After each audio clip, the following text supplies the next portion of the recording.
So once again, good evening. Today's session is all about adjustment. So final account adjustment ज्या पेपरला महत्वाचे आहेत, total 36 adjustment आहेत, 36-37 च्या आसपास ऍडजस्टमेंट आहेत. सो हे सगळ्या महत्वाचे आहेत पेपरच्या दृष्टीने. कुठल्या ऍडजस्टमेंट रिपीटेडली येतात ते पण मी सांगेल, कुठल्या ऍडजस्टमेंट क्वचित येतात ते पण बोलूयात आपण. ही जी ऍडजस्टमेंट आहे स्क्रीनवर जी दिसते, क्लोजिंग स्टॉकची ऍडजस्टमेंट, ही नेहमी येते, रिपीट ऍडजस्टमेंट आहे, प्रत्येक वेळी येणार आहे एक्झाम मध्ये. सो क्लोजिंग स्टॉक म्हणजे वर्षाच्या शेवटी आपल्याकडे असलेला मालाचा साठा. याचे दोन इफेक्ट होतात as we know.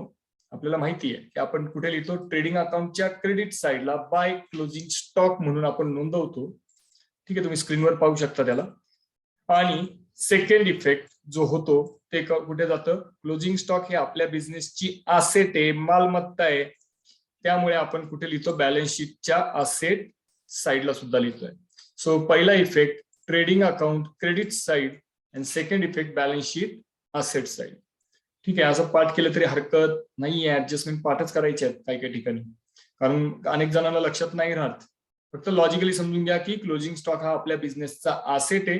This is a amount of stock or value of the stock which is lying in my godown. असा मालाचा साठा आहे की जो माझ्या गोडाऊन मध्ये पडू नये. ठीक आहे, जो मी विकला नाहीये वर्षभरामध्ये, मला विकता नाही आलेला. ठीक आहे, सगळाच माल विकत नाही माणसं. 31 मार्चला काय दुकान खाली ठेवायचंय का आपल्याला? तसं नसतं. सो 31 मार्चला काहीतरी मालाचा साठा आपल्याकडे शिल्लक राहतो, हे लक्षात ठेवा. So closing stock trading account credit side ही पहिली एंट्री करतो आपण. आणि सेकंड इफेक्ट त्याचा जो देतो बॅलन्स शीटच्या असेट साइडला. सो पाठ करताना असंच करा, या स्क्रीनवर दिलंय तसं. मी मुद्दाम सगळे ऍडजस्टमेंट तुम्हाला काय केले आहेत माहितीये का, अशा पद्धतीने दिल्या आहेत. स्टेटमेंटमध्ये एंट्री करून दाखवले आहेत. तुमच्या पुस्तकांमध्ये अशा पद्धतीने नाही दिलेलं प्रत्येक ऍडजस्टमेंटला, त्यांनी टेब्युलर फॉर्म मध्ये दिले. तुम्ही पुस्तक उघडून पहा तुमचं बोर्डाचं. सो क्लोजिंग स्टॉकची ऍडजस्टमेंट जी आहे ती लिहिणार आहे आपण ट्रेडिंग अकाउंटच्या क्रेडिट साइडला आणि बॅलन्स शीट असेट साइडला इफेक्ट येणार आहे. सो आता आम्ही जे क्लोजिंग स्टॉक आहे ते कसं लिहिणार आहोत. सो क्लोजिंग स्टॉकला गणितात बऱ्याच वेळा दिलेलं असतं कॉस्ट प्राइस, वस्तूची मूळ किंमत, आणि बाजारातली किंमत पण दिली जाते, ज्याला आपण म्हणतो market price of the goods. So आम्हाला जेव्हा लिहायचंय closing stock books of accounts मध्ये, तेव्हा मी एंट्री लिहिणार आहे क्लोजिंग स्टॉकची amount cost or market price whichever is lower.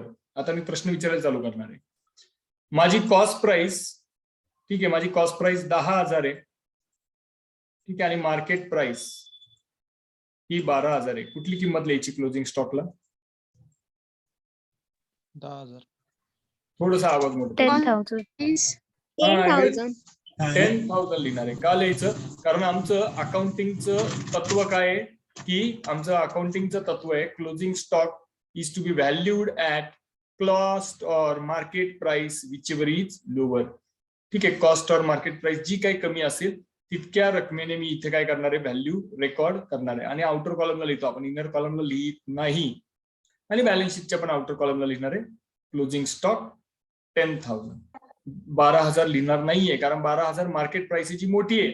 मोठी रक्कम आपण लिहित नाही क्लोजिंग स्टॉकला, छोटी रक्कम घेतो. जी छोटी ती आपली. ठीक आहे, जी छोटी रक्कम आहे ती आपली आहे, असं लक्षात ठेवा. हाँ, तो अपने अपने फंडे होते पढ़ाई करने के, मैं ऐसे ही पढ़ाई करता था. आपल्या भाषेत अभ्यास केला की जास्त लक्षात राहतो, हे लक्षात ठेवा. हा, सो कॉस्ट प्राइस छोटी आहे तर मग कॉस्ट प्राइस जी आहे ती लिहिणार आहे मी. 10,000 will be the value of closing stock. कधी कधी गणितात ते म्हणतील की भाई उलट काहीतरी दिलेलं आहे. उलट म्हणजे काय?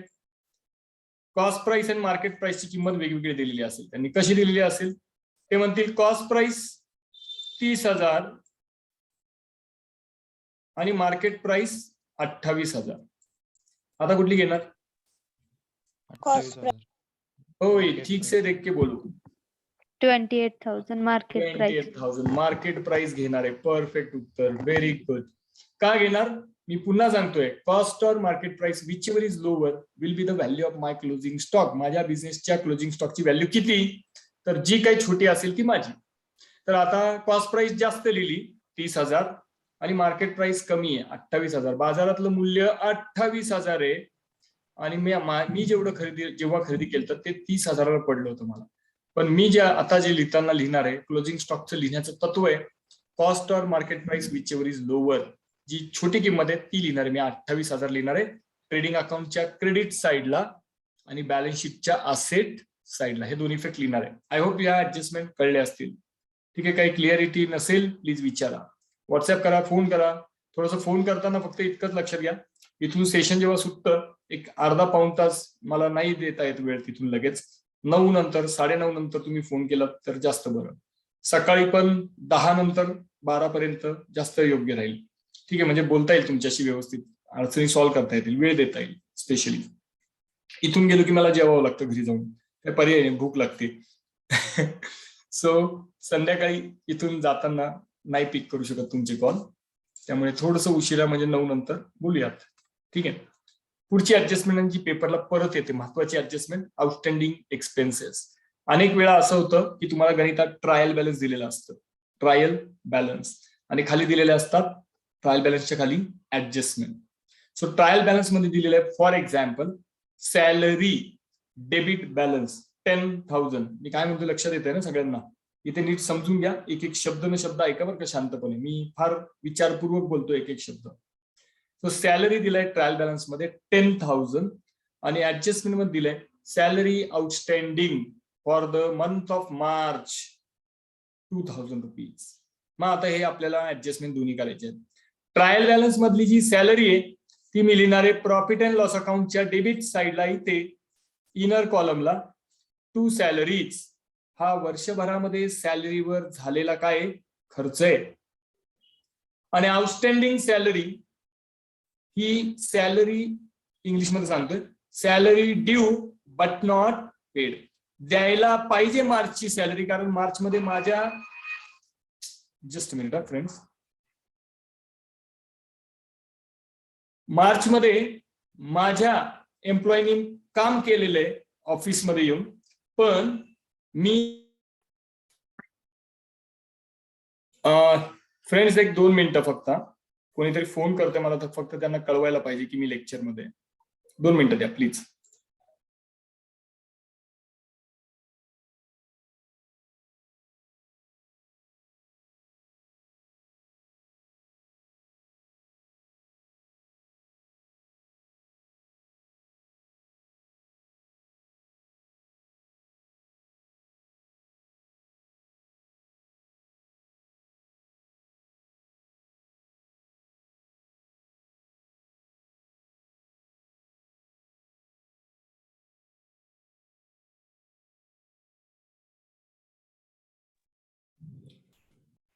Am I audible, friends? Yes, sir. Thank you. Yes, sir. Actually, there was a call from one of the parents, ज्यांना लिंक पोहोचली नाही असं त्यांचं म्हणणं होतं, म्हणून म्हटलं आपण त्यांना गाईड करावं लगेचच. सो त्यांना लिंक पाठवूयात. 2 मिनिटं फक्त वेळ द्या please.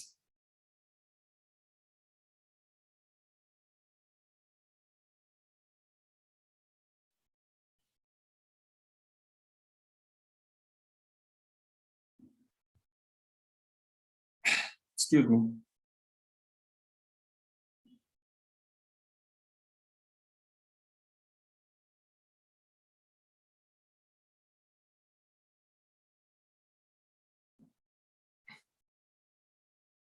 Yes. Chalo. Anyway, I think we should start the session once again. ठीक है. Okay. Chalo, friends. I think we should start. अरे यार.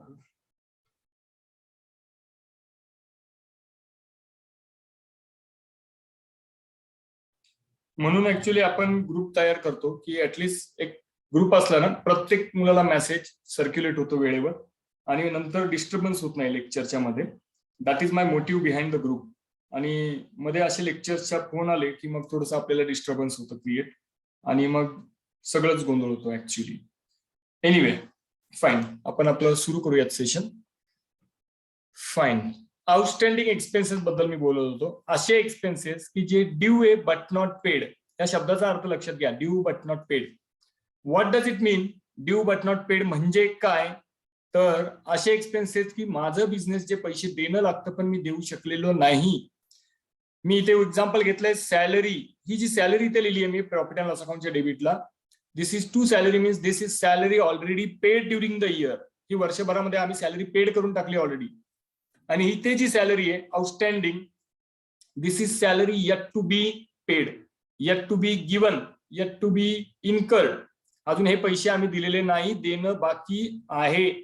ठीक आहे, तर ही सॅलरी या वर्षाचा खर्च आहे म्हणून आम्ही इथे काय केलं, ऍड केलं. Fine.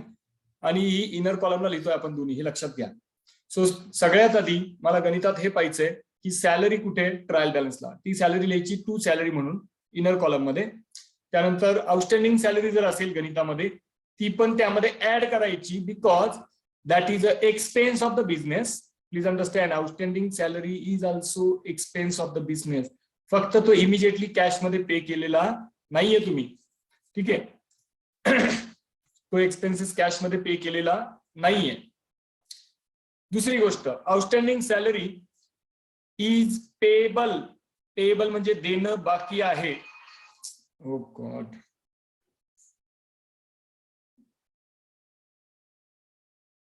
Just a minute, I am again getting call.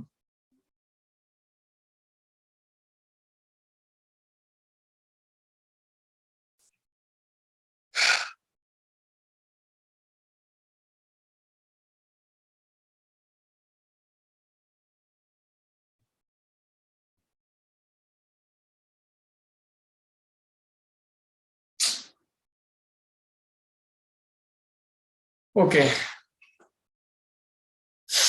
Yes, मी हे म्हटलं की ही सॅलरी पेड केलेली इथे.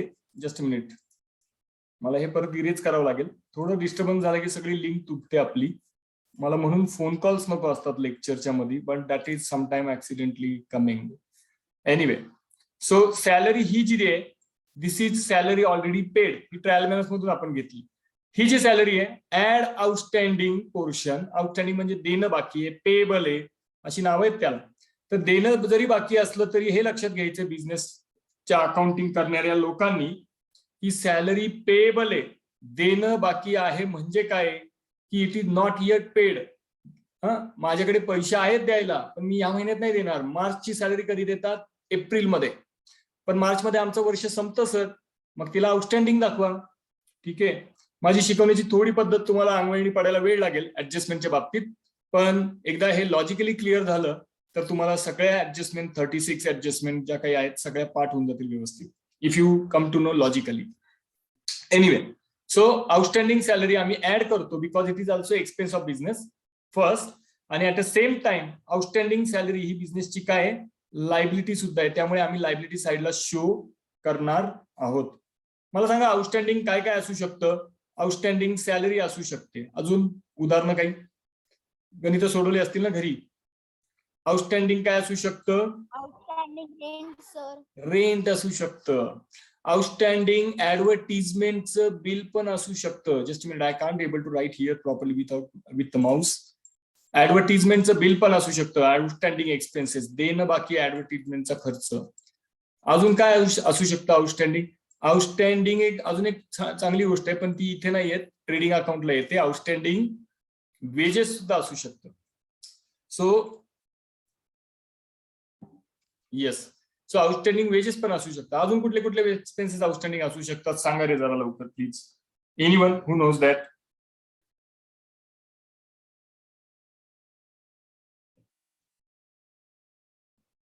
Yes,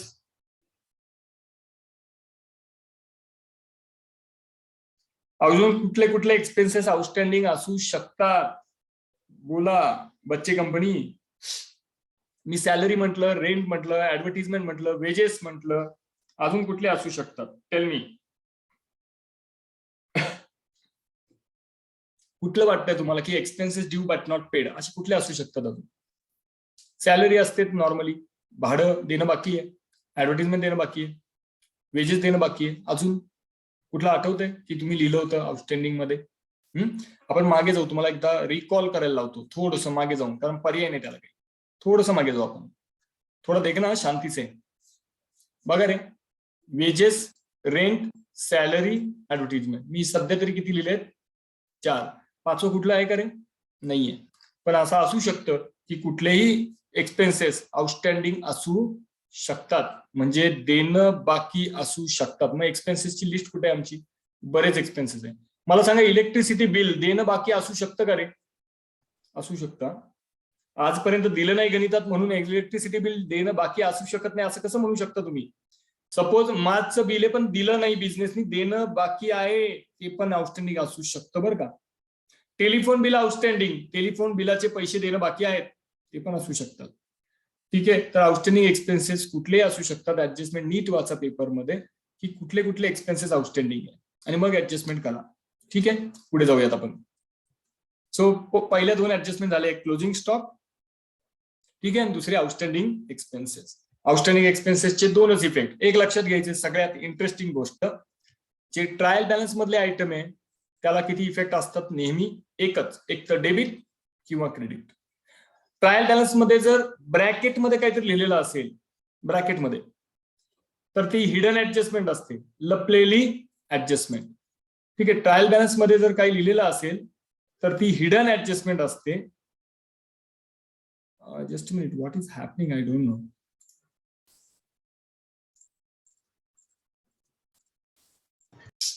just a minute.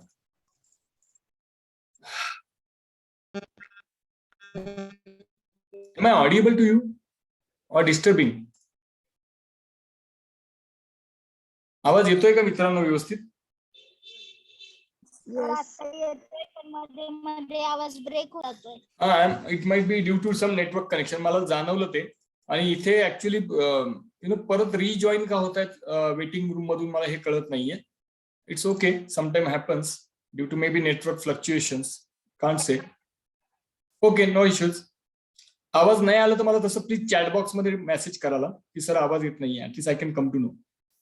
Okay, so outstanding एक्सपेन्सेसचे दोन इफेक्ट, क्लोजिंग स्टॉकचे पण दोन इफेक्ट, हे समजलेत नक्की? पुढे जाऊयात. आर यू कम्फर्टेबल विथ दिस? हे कळले का दोन्ही इफेक्ट? आउटस्टँडिंग एक्सपेन्स हे माझ्या बिझनेसचं एक्सपेन्स आहे म्हणून एक्सपेन्सेस मध्ये ऍड, आणि दुसरा effect balance sheet liability side. Adjustment जर कळल्या तरच गणित कळणार आहे, हे लक्षात ठेवा. ठीक आहे, now come to the next slide. Income receivable म्हणजे इन्कम मिळणं बाकी आहे, म्हणजे त्याला शब्द दिलाय income earned but not received. Income मी कमवलंय पण मला मिळालेलं नाही, कमवलंय पण मिळालं नाही. तर मी इथे उदाहरण घेतलंय, इंटरेस्ट हा इन्कम आहे की नाही? इंटरेस्ट काय म्हणता तुम्ही? इंटरेस्ट रिसिव्ड हा इन्कम आहे की नाहीये? Yes. So interest received is my income. Interest received हा माझा इन्कम आहे, हा ट्रायल बॅलन्स मधून घेणार आम्ही इथे. आणि त्यामध्ये आम्ही ऍड म्हटलंय इंटरेस्ट रिसिवेबल, हा कुठून घेतलाय? ऍडजस्टमेंट मधून. इंटरेस्ट रिसिवेबल म्हणजे interest due but not received. Interest मिळायला पाहिजे पण मिळालेलं नाही, पण ते माझं इन्कम आहे का? माय आन्सर इज येस. जे जे उत्पन्न मला मिळणं बाकी आहे ते माझ्या बिझनेसचं इन्कम म्हणून मला ग्राह्य धरावं लागेल. आणि ऍट अ सेम टाइम जे मिळणं बाकी आहे त्याच्यावर कोणाचा हक्क आहे? माझा. ऍज अ बिझनेसमॅन माझा हक्क आहे. त्यामुळे मी त्याचा दुसरा इफेक्ट दाखवणार आहे बॅलन्स शीटच्या असेट साइडला. त्याला मी म्हटलंय इंटरेस्ट रिसिवेबल. ठीक आहे, इंटरेस्ट मिळणं बाकी आहे, त्याचे दोन इफेक्ट आहेत. ठीक आहे, सो इंटरेस्ट रिसिवेबल दोन इफेक्ट कळले पक्के. निस्तं इंटरेस्ट इन्कम आहे वर्षभरामध्ये मिळालेलं. इंटरेस्ट रिसिवेबल म्हणजे भविष्यात येणार आहे, अजून आलेलं नाहीये, येणार आहे, पण ते माझं इन्कम आहे म्हणून मी इन्कम मध्ये काय केलं? ऍड केलं. प्रॉफिट अँड लॉस अकाउंटच्या कुठे? क्रेडिट साइडला. आणि सेकंडली ते मिळालं नाहीये, मिळणं बाकी आहे, त्यामुळे ती माझी काय? बिझनेसची मालमत्ता आहे, म्हणून आम्ही असेट साइडला पण ते लिहिलेलं आहे इंटरेस्ट रिसिवेबल. काही शंका असेल प्लीज विचारा, कळलं नसेल मला पोस्ट लेक्चर 9 नंतर तुम्ही फोन करा. ऍट अ टाइम सगळेच नका 9 वाजता फोन लावू, एंगेज येईल तुम्हाला. परत म्हणाल की सर फोन उचलत नाहीये, बिझी आहे, कंटिन्यू कोणाशी तरी बोलतायत. थोडस गॅप ठेवून लावलं तर जास्त बरं, किंवा मी कॉल बॅक करू शकेल अदरवाईज. ठीक आहे, हरकत नाही. पुढची एक ऍडजस्टमेंट आहे, एक्सपेन्सेस पेड इन ऍडव्हान्स, याला आपण फार फेमस शब्द वापरतो, प्रीपेड एक्सपेन्सेस. नॉर्मली इन्शुरन्स हा जो एक भाग आहे, विमा, त्याचा हप्ता माणसं काय करतात, ऍडव्हान्स मध्ये भरून ठेवतात. हा जो इन्शुरन्स आहे हा मी कुठे उचललाय माहितीये, आम्ही हा घेतलाय ट्रायल बॅलन्सच्या डेबिट साइड मधून घेतलाय. To insurance is my expense, आणि जास्तीचा insurance is not my expense of that year. तो एक्सपेन्स कधी असेल, पुढच्या वर्षीचा एक्सपेन्स असेल. जास्तीचा जर विमा भरून ठेवला पुढच्या 3-4 महिन्याचा, 31 मार्च नंतरचा, तर तो माझ्या पुढच्या महिन्याचा खर्च आहे. या महिन्याचा खर्च म्हणजे या वर्षीचा खर्च नाहीये, पुढच्या वर्षीचा खर्च आहे. त्यामुळे आम्ही प्रीपेड इन्शुरन्स मधून काय करतो, लेस करतो. याचा दुसरा इफेक्ट, प्रीपेड इन्शुरन्स हे माझ्या बिझनेसचे असेट आहेत, त्यामुळे मी कुठे दाखवणार आहे, बॅलन्स शीटच्या असेट साईडला.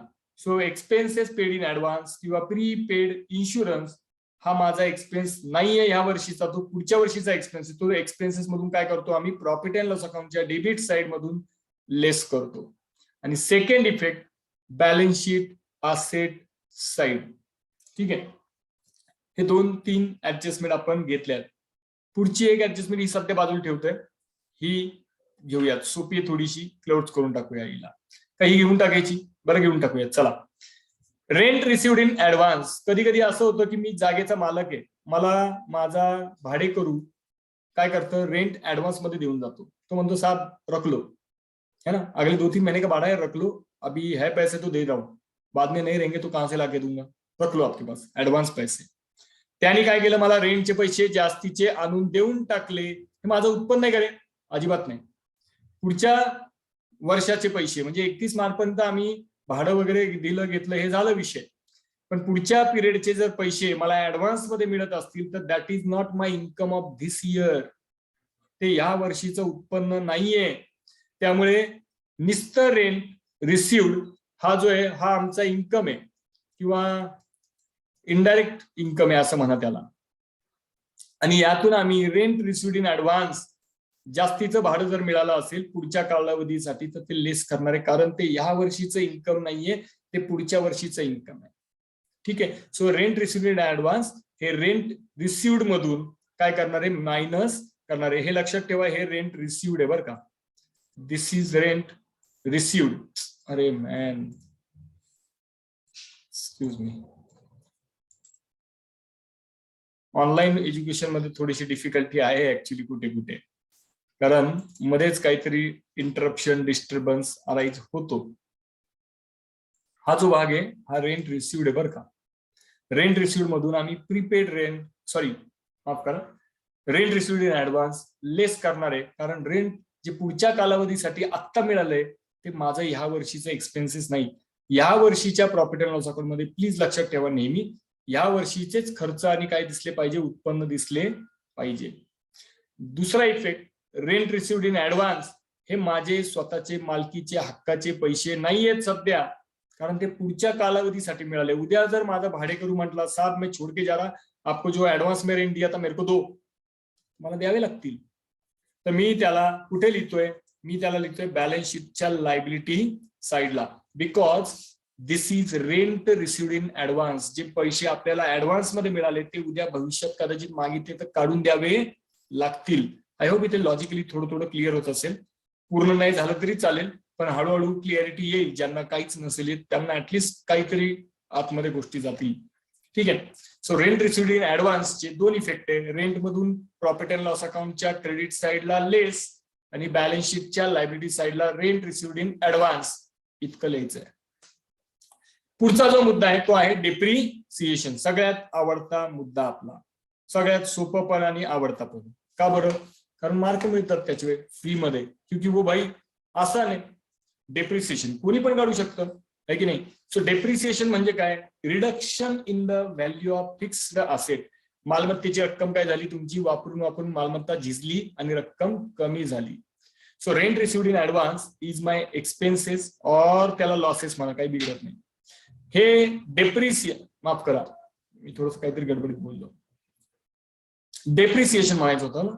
डेप्रिसिएशन जे आहे दॅट इज माय एक्सपेन्सेस हे म्हणायचं होतं मला, मी मध्ये रेंट रिसिव्ड वर गेलो बोलता बोलता. So depreciation is my expense, please understand. कारण depreciation is nothing but the reduction in the value of asset. माझ्या मालमत्तेची किंमत काय झाली, कमी झाली वापरून. लक्षात घ्या सगळ्यात पहिला इफेक्ट, एक्सक्यूज मी, सगळ्यात पहिला इफेक्ट असेट साइडला जे काही असेट असेल त्यामधून डेप्रिसिएशन काय करणार आहे, मायनस करणार आहे. I will deduct the depreciation आणि ते कुठे लिहिणार, इकडे उरलेलं अमाऊंट.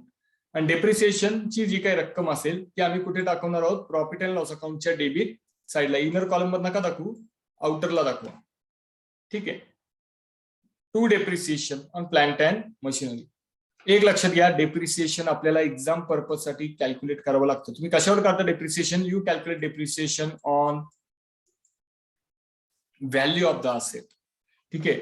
मालमत्तेच्या किमतीवर आपण काय करतो, डेप्रिसिएशन फाइंड आउट करतो किंवा कॅल्क्युलेट करतो. इतकं ऍडजस्टमेंट आपल्याला लक्षात आहेत का, हे महत्वाचं. कारण मी शेवटच्या 5 मिनिटांमध्ये प्रश्न विचारणार आहे. ठीक आहे. मी याला स्क्रीन शेअरिंगला स्टॉप करतोय आणि प्रश्न विचारायला चालू करतो. चालेल ना? येस. सो नाव टेल मी, क्लोजिंग स्टॉकचे इफेक्ट कुठे कुठे होतात जरा सांगा. आपण जी पहिली ऍडजस्टमेंट पाहिली, क्लोजिंग स्टॉकचे 2 इफेक्ट. कोणी एकदम सांगा. क्रेडिट ट्रेडिंग अकाउंट ट्रेडिंग अकाउंटच्या क्रेडिट साइड आणि बॅलन्स शीटच्या असेट साइडला 2 इफेक्ट होतात. Side. So what value you will be writing there. कुठली व्हॅल्यू लिहिणार आपण, कॉस्ट कॉस्ट प्राइस और market price, whichever is less. Yes. जी छोटी असेल रक्कम ती आम्ही तिथे नोंदवणार आहोत. Now what are the adjustment for काय म्हणतो आपण, आउटस्टँडिंग एक्सपेन्सेस. आउटस्टँडिंग सॅलरी असेल तर काय इफेक्ट होणार आहे, कुठे कुठे इफेक्ट होतात ऍडजस्टमेंटचे. Add in profit and loss account debit side and Correct. show Show on Show liability side on- of the balance sheet. Perfect. balance sheet. Now tell me what about the wages outstanding. Trading account debit side Yep. and balance sheet And liability side. And liability side of the balance sheet. Perfect. No issues. What is rent received in advance, ते कसं कुठे लिहायचं. Rent received in advance चे 2 effect. Advance मध्ये rent मिळालं. Profit and loss account credit side. Credit received and show liability side of balance sheet. And show liability side of balance sheet. Yes. Profit and loss अकाउंटचं तिथे कसं लिहायचंय मला सांगाल का exactly, rent received in advance. Related income मधून less करायचं. हा, रिलेटेड इन्कम मधून लेस करायचं. इंटरेस्टिंग, मस्त शब्द वापरलाय. रिलेटेड इन्कम म्हणजे रेंट जे बाय रेंट रिसिव्ड, हे मी कुठे लिहिणार आहे, प्रॉफिट अँड लॉस अकाउंटच्या क्रेडिटला लिहिणार आहे बाय रेंट रिसिव्ड. आणि त्यामधून मी मायनस करणार लेस रेंट रिसिव्ड इन ऍडव्हान्स. आणि ते रेंट मी कुठे दाखवणार आहे, बॅलन्स शीटच्या लायबिलिटी साइडला. Perfect answer, very good. Okay. So now tell me की आम्ही प्रीपेड एक्सपेन्सेस कशा पद्धतीने शो करणार आहोत. Prepaid expenses how you will be showing. Less in particular account asset. Debit side मधून लेस करायचं आणि बॅलन्स शीटच्या ऍसेट साइडला शो करायचं. तो प्रीपेड काय म्हटलं मी, इन्शुरन्स मधून प्रॉफिट अँड लॉस अकाउंटच्या डेबिट साइड मधून लेस प्रीपेड इन्शुरन्स आणि बॅलन्स शीटच्या असेट साइडला लिहायचं. परफेक्ट आहे. आणि नाव व्हॉट इज लेफ्ट, कुठलं राहिलं, आउटस्टँडिंग इन्कम कसं लिहिणार तुम्ही. आउटस्टँडिंग इन्कमची ऍडजस्टमेंट, इन्कम रिसिवेबल याची ऍडजस्टमेंट कशी करतो. Less from income received and show liability side of balance sheet. एक मिनिट, सॉरी युअर कुठेतरी चुकतंय गडबडीत. इन्कम रिसिवेबल म्हटलं, मिळणं बाकी आहे त्याची ऍडजस्टमेंट. इन्कम रिसिवेबलची ऍडजस्टमेंट कशी आहे पुन्हा एकदा पहा, गडबडून जाऊ नका. इन्कम रिसिवेबलची ऍडजस्टमेंट अशी आहे, बाय इन्कम जे काय असेल, समजा इंटरेस्ट रिसिव्ड आहे ते आधी लिहिणार.